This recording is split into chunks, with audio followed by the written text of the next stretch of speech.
भी पीछे नहीं जाएगा जब तक ताला लगने के लिए चलेंगे।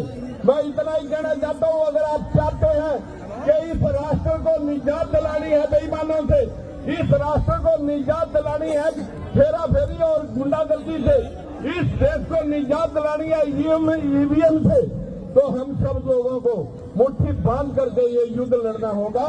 अन्यथा साथियों, आने वाले समय में चुनाव भी नहीं होंगे। अगर अब की बार 2024 में बीजेपी आती है तो चाइना की तरह कोई जरूरत नहीं पड़ेगी चुनावों की, कोई जरूरत नहीं पड़ेगी आपकी। इस संघर्ष को आप मुट्ठी बांध करके लड़ना पड़ेगा।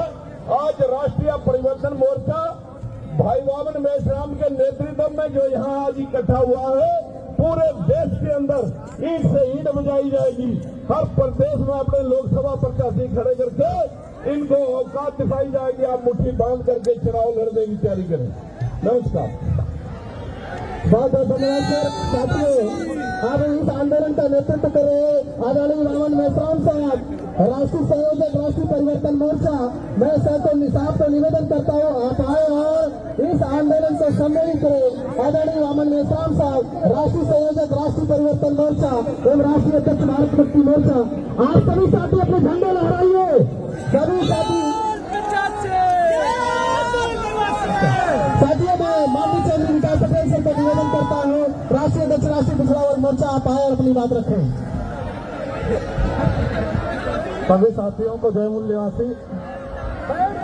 आज के इस आंदोलन का नेतृत्व कर रहे आदरणीय वामन मेश्राम साहब, तमाम सम्मानित संगठनों के पदाधिकारी कार्यकर्ता साथी, आज आप सभी लोग इतनी बड़ी संख्या में माननीय वामन मेश्राम साहब के आह्वान पर लाखों की संख्या में दिल्ली में आए हुए हैं और ये लड़ाई इतनी मजबूत हो रही है कि आपका टेस्ट बारिश भी ले रही है कि आप लड़ने वाले हो, भिड़ने वाले हो कि भागने वाले हो। ये टेस्ट बारिश ले रही है और आपने ये दिखा दिया कि हम भागने वाले लोग नहीं हैं, हम भिड़ने वाले हैं। तो इलेक्शन कमीशन कान खोल कर सुन ले और नरेंद्र मोदी भी ये नजारा देख ले कि अब ईवीएम इस देश में बचेगा नहीं। अब ईवीएम का क्रियाक्रम होना तय है, इसको कोई रोक नहीं सकता, ना तो ब्राह्मण रोक सकता है और न ही ब्रह्मा रोक सकता है, और इसको कोई नहीं रोक सकता, इसका क्रियाक्रम तय।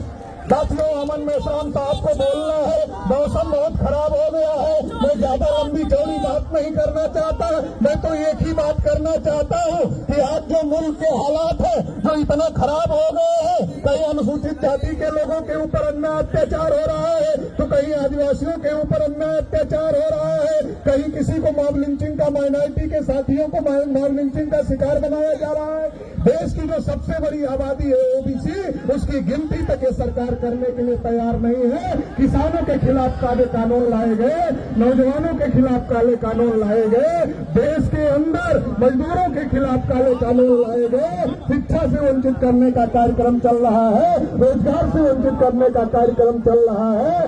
देश में एससी, एसटी, ओबीसी, माइनॉरिटी, किसान, मजदूर, नौजवान, महिला, सभी के ऊपर बड़े पैमाने पर अन्याय और अत्याचार बढ़ा है और लोग बड़े पैमाने पर इसके खिलाफ में बोल रहे हैं, इसके खिलाफ में लड़ रहे हैं। आज देश का बहुजन समाज जागृत हुआ है, अपने हक अधिकार की लड़ाई लड़ रहा है, लेकिन इसके बावजूद भी 2014 में जिस मोदी ने कहा था कि देश नहीं बिकने दूंगा, आज वही कह रहे हैं देश नहीं बचने दूंगा।